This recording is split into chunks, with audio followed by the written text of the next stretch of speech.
too. Um, but this is the Mori, a indie game developed by I think about 7 people.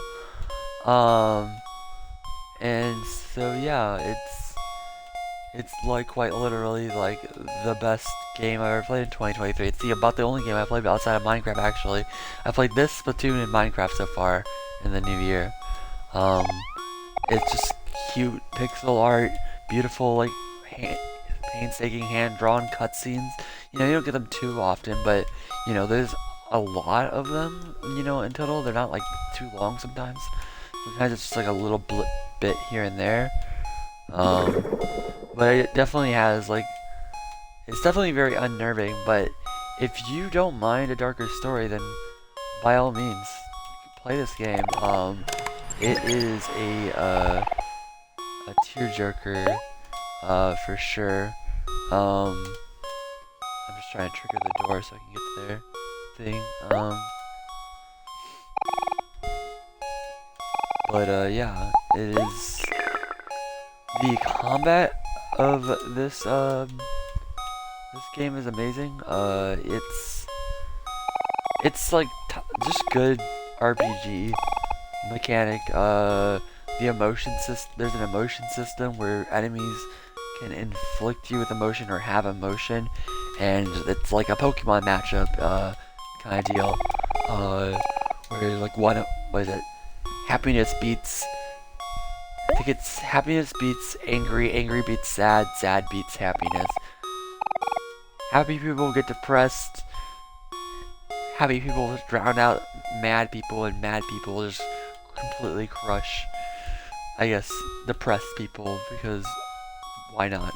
At least that's how I'm thinking about it, at least. That's how I use the logic to kind of remember it as I'm playing. Because you can, but yeah, I was trying to figure out how to get out of here. This probably have to interact with everything.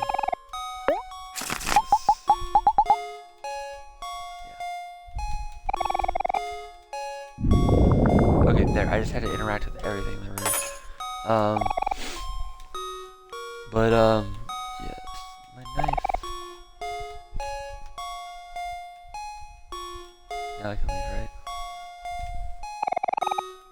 As you can see, the art style goes from pixelated to this, like, hand-sketched, almost photo-looking, like, style. Just whenever, you know, for various different things, and it's very, I feel like it adds to the unnerving of it, the kind of unnerving kind of thing, because there's like, there's an achievement in this game for I don't know if it's an actual like achievement, because I don't think I got a Xbox achievement, but inside the game's own a tracker for badges. It's a badge for disturbing a bee nest, and it's just called bees with a question mark, as if that wasn't, you know. But you poke the bee's nest and you're just like, you know, you knew what you're expecting, but then wops come out. Like, I thought that was hilarious. If it weren't for the fact that wops absolutely fucking terrify me. Bees, not so much. I can like, I can, I can rationalize bees being like friendly, but wops are just assholes. So yeah, and so these bees, just these supposed wops came out of this bee nest, and they looked like someone just took a picture almost, but you know, they still had that like hand sketched feel to them. It just kind of, but the other enemies, like some of the people you get scraps with are like hand drawn, like you see these picture photos. I don't know. It's nice for sure to see a game that has so many like good varied art styles. But yeah, I'm just trying to breeze through this.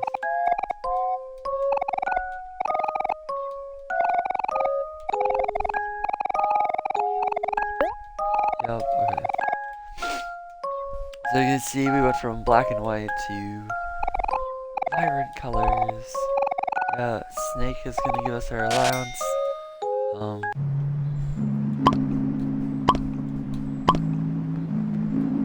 Sound sound design on this game is amazing.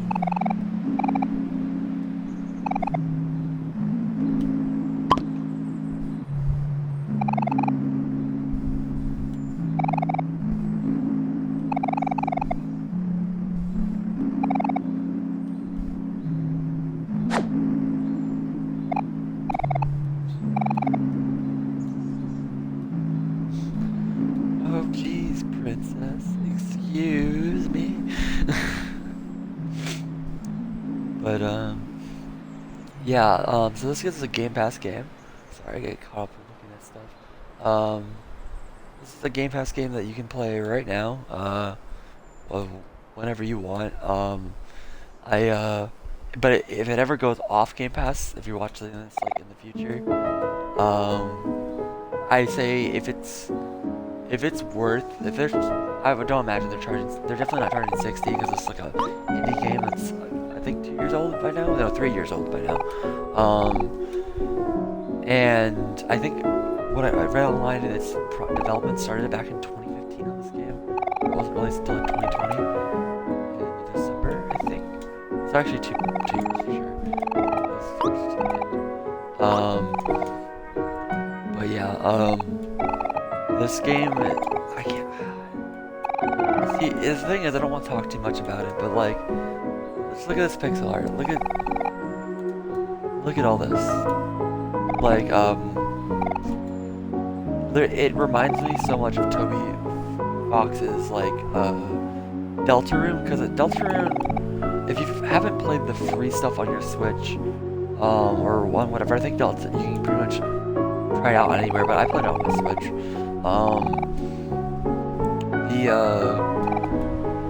Deltarune seems to have like a darker shade too, and it has a party system. Like, people will say like it reminds them of Undertale, but honestly, like, Toby Fox's Deltarune, seems like it's shaping up to be a little bit more dark than Undertale. I mean, just like there being like a literal whole genocide route in Undertale, like, I'm just picking up from like more darker themes in Deltarune, like, in general. If you haven't played that, I suggest you go play that, as well, but, both of these games are just phenomenal indies, pixel graphics that just nail, they nail music, they nail art, they have fun combat systems. It's just never a dull moment with either one of these games. And even though this game, like, literally, like, during, like, I'd say the only time I felt somewhat uncomfortable playing this game is like the end bit, because there is like an end bit that like, look at these pictures. You can't tell me that these are all like just drawn pictures that the artist put in, like, just for some like context of like, these friends' relationships and shit. Like, it's so good. But yeah, if you've played Deltarune, you need to play this game. There's no excuse. I mean, it's gonna be a few years before you get your hands on like the completed game. I don't know about you, but I've played all the free chapters, and I'm just kind of waiting for that game to come out, because that's going to be like a day one purchase for me probably, if I'm not too busy with other games. I think Hogwarts Legacy just released, and at first I was like, oh, I need to buy this, and I'm just like, I don't really need another game. I was playing this game still, I think, or I just finished this one, and I've just started up on like a Minecraft server, so, but yeah. You got little guys, you can talk to these people.